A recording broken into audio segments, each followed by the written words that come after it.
बहुत बहुत स्वागत है आप सभी का हमारे चैनल हिंदी ज्ञान पर। एक बार पुनः हम आपसे जुड़ चुके हैं एक नए वीडियो को साझा करने के उद्देश्य से। इस वीडियो में हम क्लास 10 यूपी बोर्ड के छात्रों की हिंदी पाठ्य पुस्तक में संकलित काव्यखंड का दूसरा अध्याय धनुष भंग, जो कि गोस्वामी तुलसीदास जी द्वारा रचित शीर्षक है, इस शीर्षक के संपूर्ण पद्यांशों की व्याख्या को हम आपसे साझा करेंगे।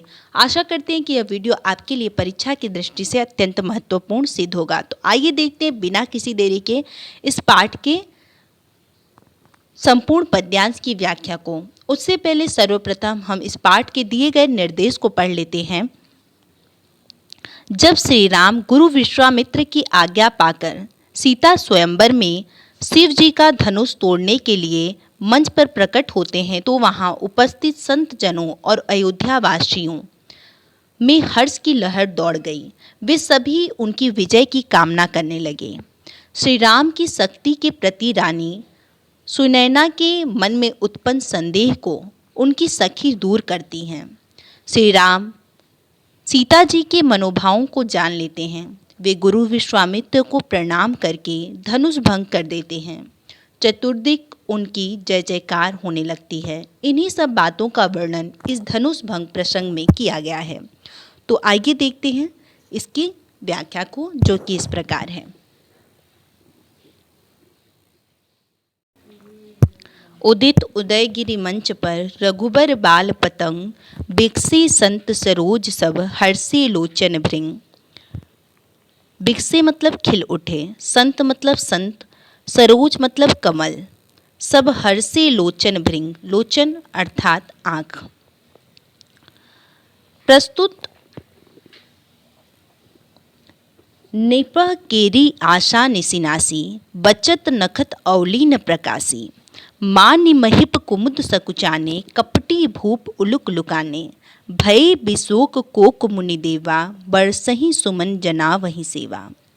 गुरुपद बंदी सहित अनुरागा, राम मुनि सन आय सुमांगा। सहजही चले सकल जग स्वामी, मत मंजू बर गुंजर गामी। चलत राम सब पुर नर नारी, पुलक पूरी तन भय सुखारी। बंदी पितर सुख सुकृत सम्हारे, जो कछु पुण्य प्रभाव हमारे।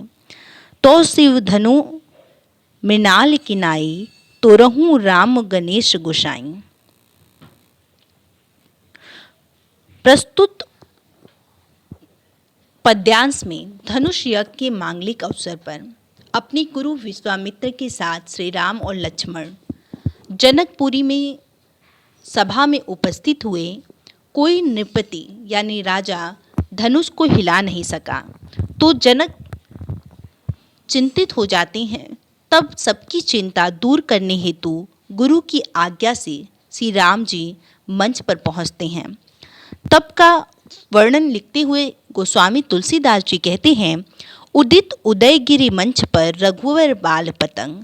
जब मंच रूपी उद्यांचल पर्वत पर रघुनाथ रूपी बाल सूर्य का उदय हो गया, बिकसे संत सरोज सब हर्षी लोचन भृंग। तब सभी संत रूपी कमल खिल उठे और उनके नेत्र रूपी भौरे, भृंग यानी भौरे, उनके नेत्र रूपी भौरे हर्षित हो गए।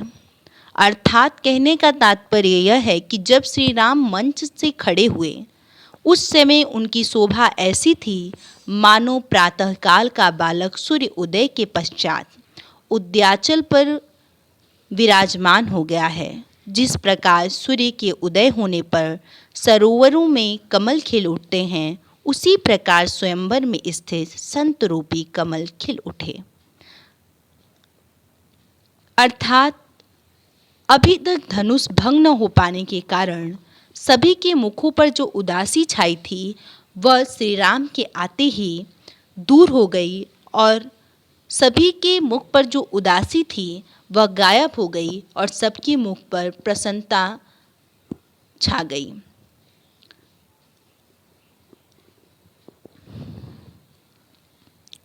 नृपह केरी आशा निशिनासी, नृपह मतलब राजाओं की, महाकवि तुलसीदास जी कहते हैं कि राजाओं की आशा रूपी निशि मतलब रात्रि नष्ट हो गई। बचन नखत अवली न प्रकाशी। बचन अर्थात वाणी, नखत अवली यानी तारों का समूह, उनके वचन रूपी तारों के समूह का चमकना बंद हो गया। मान्य महिप कुमुद सकुचाने। अभिमानी राजा रूपी कुमुद संकुचित हो गए। कपटी भूप उलुक लुकाने, और कपटी राजा रूपी उल्लू छिप गए। लुकाने मतलब छिप गए। भय विशोक कोक मुनि देवा। मुनि और देवता रूपी चकवे शोक रहित हो गए। विशोक मतलब शोक रहित हो गए।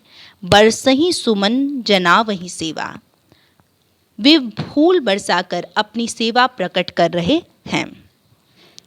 गुरुपद बंदी सहित अनुरागा। अनुरागा मतलब प्रेम सहित गुरु के चरणों की वंदना करके राम मुनि सन आय सुमांगा।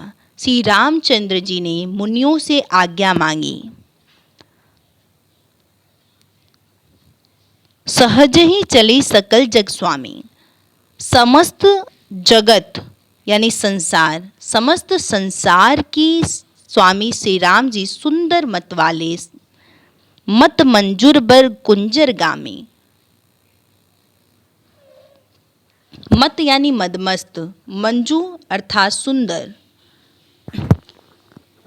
संपूर्ण संसार के स्वामी श्री रामचंद्र जी सुंदर मत वाले श्रेष्ठ हाथी की सी चाल से स्वाभाविक ही चले।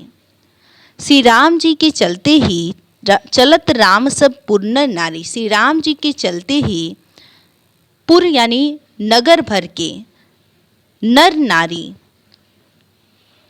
सुखी हो गए। पुलक पूरी तन भय सुखारी, और उनके शरीर रोमांच से भर गए।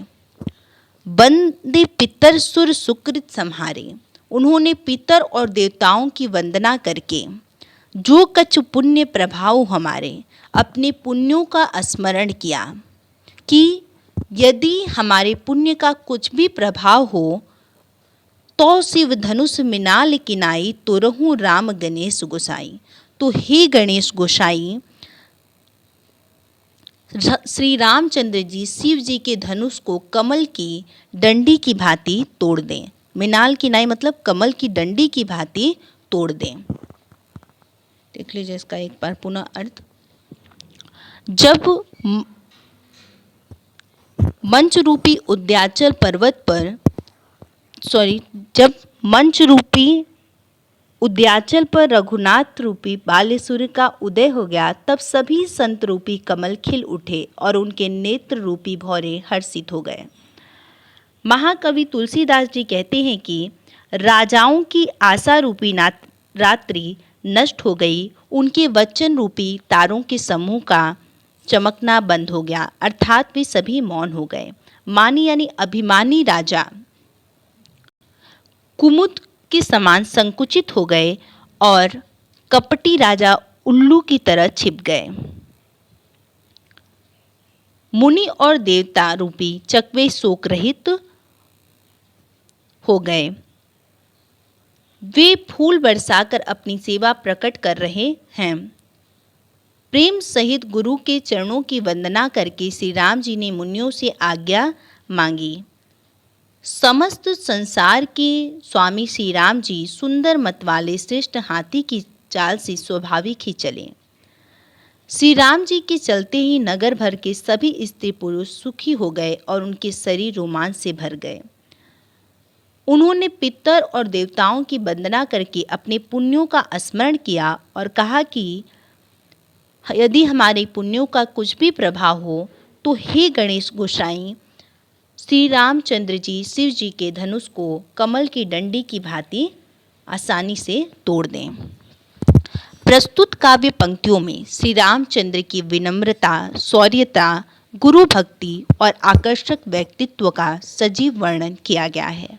भाषा अवधि, शैली प्रबंधनात्मक, छंद दोहा और चौपाई, रस वीर और श्रृंगार, गुण प्रसाद अलंकार रूपक है। आज के लिए इतना ही। एक बार पुनः हम आपसे जुड़ेंगे आगे की व्याख्या को लेकर। तब तक के लिए धन्यवाद। जय हिंद।